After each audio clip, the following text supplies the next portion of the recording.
Soomaaliya waxaa inoo bilaabanaya munaasabadeena haddii alla idagoordhow inta aanan kula gelinin baan codsiga hormartanaynaa waxaan codsanaynaa oo ku celinaynaa in intaa la yeelo insha allah hadalka ha la yareeyo dadka taagana ha fariisteen shaqantana ha laga yareeyo labada idinta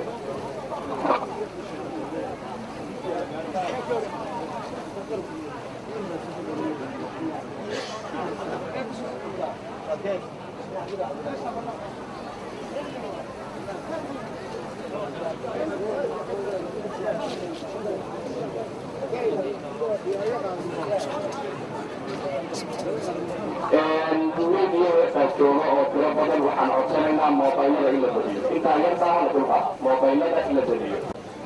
بسم الله الرحمن الرحيم بسم الله الرحمن الرحيم الحمد لله رب العالمين وصلى الله على نبينا محمد وعلى آله وأصحابه أجمعين وقرأي وحن سلام أيام الشرف شفتان كسوقا كشيء اسمه iyo golaha xukuumadda puntland golaha wasiirada iyo xubnaha kaleba mas-uuliyiinta dhaqanka nabadoonnada saradoonnada iyo dhammaan kasoo qaybgalayaasha kuwa gudaha iyo kuwa dibadda ka yimid aqoon-yahanka iyo dhallinyarada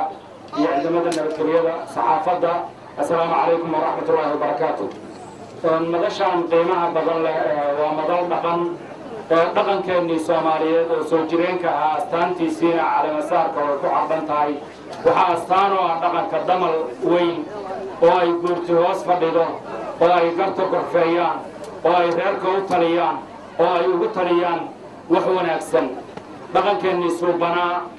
wax badan oo wanaagsan ayuu lahaa oo dawladihii hore u maray xataa aysan lahayn haddii isaga la magaalayn lahaa oo isaga dastuur weyn oo ka dhigi lahaana dawladaha adduunka kuwa ugu horeeya ayaynu ahaan lahayn dhaqankeennii suubanaa ee soomaaliyeed takaafulul ijtimaaci baa ugu horreeyey kaalaa la odhan jiray qofka waxbaa la istari jiray waa la isgacan qaban jiray ninka guursadaa inuu hanti leeyahay iyo raasumaal ma lahayn markuu guursado xariggiisa qaadan jiray oo beesha intuu dhex maro iyo dudooyinka beesha degan ayaa reer iyo neef la siin jiray aqalkana waxa weeye dhig iyo raar iyo lool iyo darin ayaa loo qaybsan jiray oo loo keeni jiray waxa uu ahaa ummad sidaa ku dhisan oo hodana oo isku tiirsan oo midaysan oo waxa weeyaan isku iyo dhammaanteed waxay sidaas oo kale ah waxaan marka leenahay isagii dhaqankiisuu banaa in la nooleeyo munaasabadan qiimaha badan maadaama caqligii iyo dadkii intii ugu mudnaa isimadii iyo aqoon-yaankii iyo dawladdii iyo cid walba ay joogto waxaan uga faa'iidaysanayaa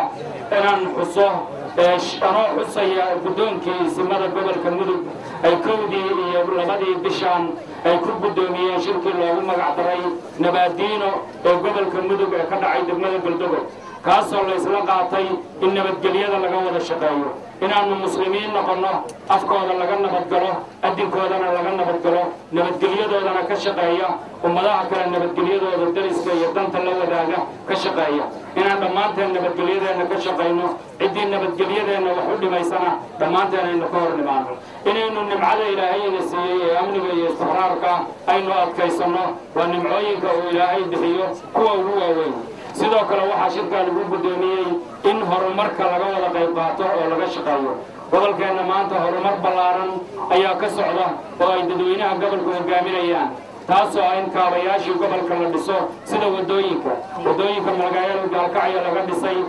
wadadii ugu dambaysay waxaan halkaan uga mahad celinayaa shirkadda amal oo ku daaqday waddo ka mid a wadooyinka magaalada gaalkacyo inay dhisto oo ku dabarucdo wadooyin badan oo kalena la dhisay waxaa gacanta lagu hayaa waddada isku xidha gaalkacyo iyo galdogob oo ururka maxalliga ee la yidhaahdo hadaf uu gacanta ku hayo dhammaanteen inaynu guddoonsanno maanta islana garowsanno kuwa dibadda ka yimid iyo kuweenna dalka joogaaba inaynu kaabayaasha gacan ka geysanno oo waddadaas aynu gacan ka geysanno sidoo kale waxaa gacanta lagu hayaa waddada isku xidha gaalkacyo iyo jariiban oo lagu magacaabo wadaagsin waddadaas oo waddada hunguriga ee isku xidha gaalkacyo iyo xeebta gadcad oo iyadana uu gacanta ku hayo ganacsada gaar yaasiin axmed oo ah hogaaminaya kambaniga elgar waxaan leenahay horumarka gobolka ka socda dhammaanteen inaynu fursad inoo noqoto inaynu ka faa'iidaysanno oo aynu gacan ka wada geysanno ninka tala ku beerinaya iyo ninka tabar ku beerinaya sidoo kale waxaa inoo yaalla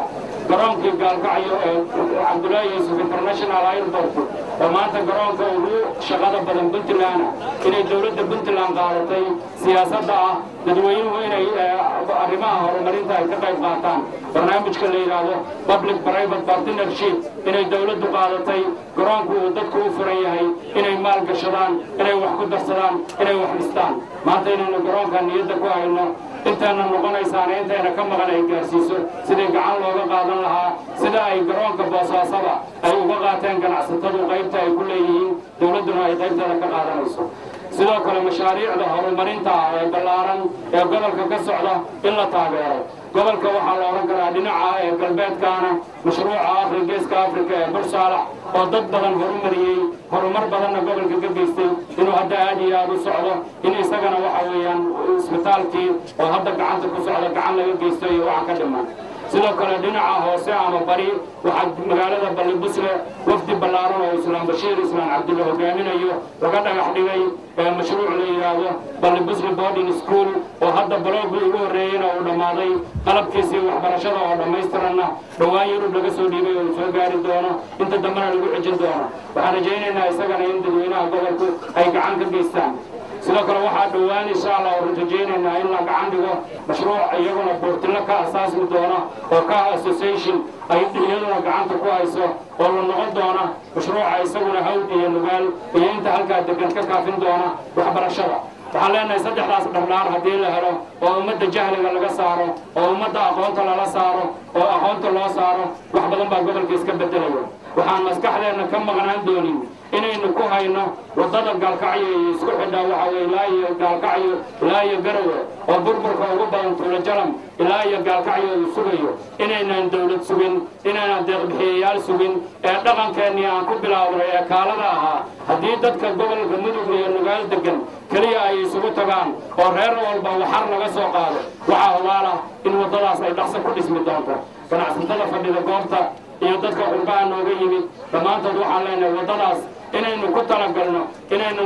hay'adaha deeqda bixiya iyo aynaan cid kale ka sugin ee aynu inagu isku tashanno aynu ogaano inay cibaado tahay ay sadaqa jaariya tahay ninka saka ku bixinaya ninka tabarruc ku bixinaya ninka waxa weeyaan kaala u ururinaya iyaduna dhammaanteed inay tahay mid inay sugaysa dhulkeenna waxaan ku gabagabaynayaa haddaynaan inagu dhisin cid inoo imaanayso inoo dhisaysa lama arko haddaynaan inagu qurxinno cid inoo qurxinaysa lama arko haddaynaan amnigiisa iyo istiqraarkiisa inagu ku adkayn gacanta oo aynaan adkayn cid inoo ka shaqaynaysa lama arko intaasoo dhan waxaynu ku gaari karnaa dhaqankeennii suubanaa aynu ku noqonno kaasoo ku dhisnaa wadajir iyo midnimo iyo in la isqanciyo in la kala dambeeyo in waxa weeyaan la isku dulqaato waxaan ku gabagabaynayaa abwaan Soomaaliyeed ayaa wuxuu yidhi allahayow nin ii daran maxaan daafta hore seexshay nin ii daaqsanayana maxaan daafida u kariyey jirku nimaanu doonayn maxaan hadalka deeqsiiyey ma degdegay xaajada maxaan ugu dulqaad yeeshay kalimaadkaas dahabka waxay ku tusayaan dulqaadashada iyo samirka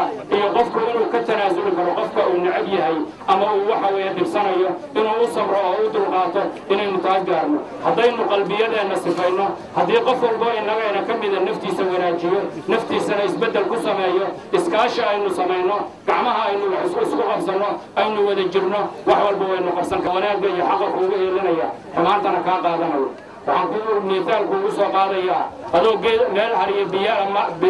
biyaa maraya haddii uu bidhaangeed kuu muuqato waad farxaysaa geedkaas haddaad qaniin ugu tagtid waxay la tahay inaadan harsan karin waa ka tegaysaa taas waxay u dhigantaa cadaalad la'aan waxay u dhigantaa waxa weeyaan dadka kula talinaya kugu hareeraysan haddaysan noqon kuwo wanaagsan oo xaqa kuugu heelanaya wanaagga ku amraya xumaana kaa reebayo sidoo kale haddii uu noqdo geed qallalanna hadda har male taasina cadaalad la'aanta ayay astaan u tahay marka cadaalad iyo waxa weeyaan kala wadaag iyo sukayaha iyo dadka kuwa kuu khidmaynaya inay noqdaan kuwa kugula taliya waxa wanaagsan midnimada iyo wadajirka ayaan iyadana kula dardaarmaya dhammaan ka soo qaybgalayaasha waxaan leeyahay wanaagga aynu taageerno wanaagga aynu isku kaashanno xumahana dhammaanteen aynu ka hortagno aynuna diinno waan ku dheereeyo asalaamu calaykum waraxmatullahi wabarakaatu